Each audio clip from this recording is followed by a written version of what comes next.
తెనాలి బుర్రిపాలెం రోడ్లోని మహాత్మా సేవాశాంతి ఆశ్రమంలో స్వర్గీయ పులివర్తి సుబ్బయ్య పేరిట వారి కుమారుడు వీరబ్రహ్మం కుటుంబ సభ్యులు అన్నదాన కార్యక్రమాన్ని నిర్వహించారు. అన్నదానం చేయడం చాలా సంతోషంగా ఉందని వీరబ్రహ్మం తెలిపారు.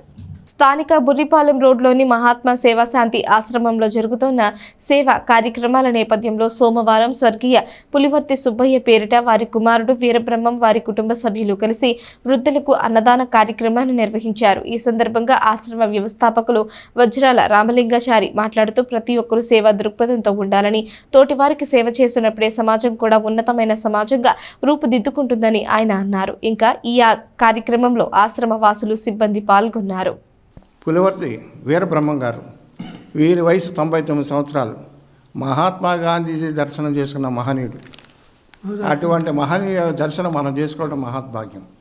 సాక్షాత్తు సత్యానికి అహింసకి స్వరూపు గాంధీ మహాత్ముడు. అటు స్వరూపాన్ని దర్శించిన అంటే వీరు ఎంత పుణ్యం చూసారు.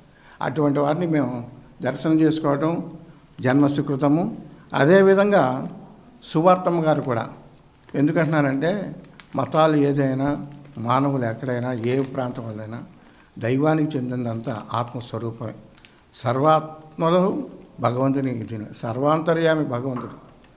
ఆ విధానంలో మరి వెంకటేశ్వరరావు గారు వారి శ్రీమతి రావటం, ఆశ్రమంలో భోజనాలు ఏర్పాటు చేయటం, పెద్దల పట్ల గౌరవ మర్యాద కలిగి ఉంటేనే మానవత్వం.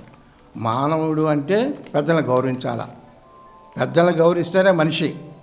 పెద్దలను గౌరవించకపోతే మనిషి కాదు, జన్మ మళ్ళీ తేడా వచ్చేస్తుంది. అది తెలుసుకునే జ్ఞానం కూడా మనిషి జన్మకే ఉంది. కాబట్టి తెలిసిన వాళ్ళు తెలియని వాళ్ళకి చెప్పాలి. అదేవిధంగా ఈ ఆశ్రమ నిర్వహణకు సహకరిస్తున్న ధర్మదాతలకి, ధర్మకర్తలకి నేను ఎప్పుడుగా ధన్యవాదాలు తెలియజేస్తాను. ఈ ఆశ్రమం ముఖ్య ఉద్దేశం ఏంటంటే సమాజంలో ప్రతిరోజు ఒక స్ఫూర్తిదాయకమైన కార్యక్రమం నిర్వహించాలనే ఉద్దేశంతో, మరియు మానవుడు ఎట్లా జీవించాలి, my life is my message అన్న మహాత్మా గాంధీ ఆశయాలు, ఆదర్శాలు సమాజానికి నిరంతరం ఉంటే యుద్ధాలు రావు. యుద్ధాలు ఎందుకు వస్తాయి? స్వార్థంతో, అహంకారంతో, కోపంతో, ద్వేషంతో, పగతో వస్తాయి. ఈనాడు పాకిస్తాన్లో జరుగుతున్న యుద్ధం అంటే కేవలం ద్వేషం. హిందువులేంటి, ముస్లింలేంటి, క్రిస్టియన్లేంటి, అన్ని పంచభూతాత్మకమైన ఆహారమేగా మనం వాడేది. పంచభూతాలతోనేగా శరీరం ఏర్పడింది అని తెలుసుకోగలగాలి. నిజమైన జ్ఞాని ఎవరంటే మనిషిని గౌరవించిన వాడు జ్ఞాని. మహనీయులందరూ కూడా లివ్ అండ్ లెట్ లివ్, నీవు జీవించి తనని కూడా జీవించు. అందరికీ కూడా అన్నదాన వితరణ చేస్తున్న సందర్భంగా రామలింగాచారి గారు నన్ను ప్రోత్సహించి నా యొక్క ఆశీస్సులు పొందాలని చెప్పి చూశారు. కానీ ఆ మహాత్ముడు ఎంతో గొప్పవాడు, ఈయన కూడా అంత గొప్పవాడు మహాత్ముడుగా నేను భావిస్తున్నాను. ఎందుకంటే అనేక మంది పుట్టడం గిట్టడం జరుగుతుంది, కానీ ఎవరు ఎంతమంది ఎప్పుడు కూడా చేసినప్పటికీ కూడా మానవులు పుట్టేందుకు ఏదో ఒక మంచి పని చేయాలి. ఆ మంచి పనితో 10 మంది కూడా మేలు జరగాలి. అది జరిపినప్పుడే మానవుడు దానవుడు కాకుండా మాధవుడుగా మాట్లాడతాడు. మానవుడు దానవుడు కాడు, మాధవుడు అవుతాడు.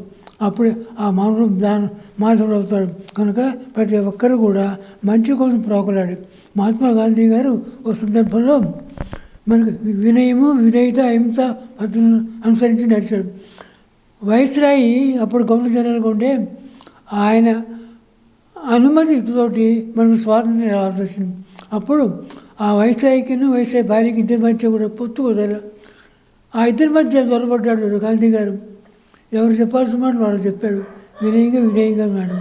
ఇద్దరు ఆ భార్య భర్త ఇద్దరినీ కూడా ఒకసారి తెచ్చి సంతోషపెట్టి ఆ పట్ల భారతదేశానికి స్వాతంత్ర్యం లభించేట్టుగా ఆయన మనకి లిఖితపూర్వకంగా సంతకం పెట్టాడు. అది ఆయన చేసిన గొప్పతనం. ఆయనగా వినయము, విధేయత, అహింస ప్రతి ఒక్కరు ఉండాలి మానవుడు పుట్టిన. అందుకని నేను చెప్పేది కూడా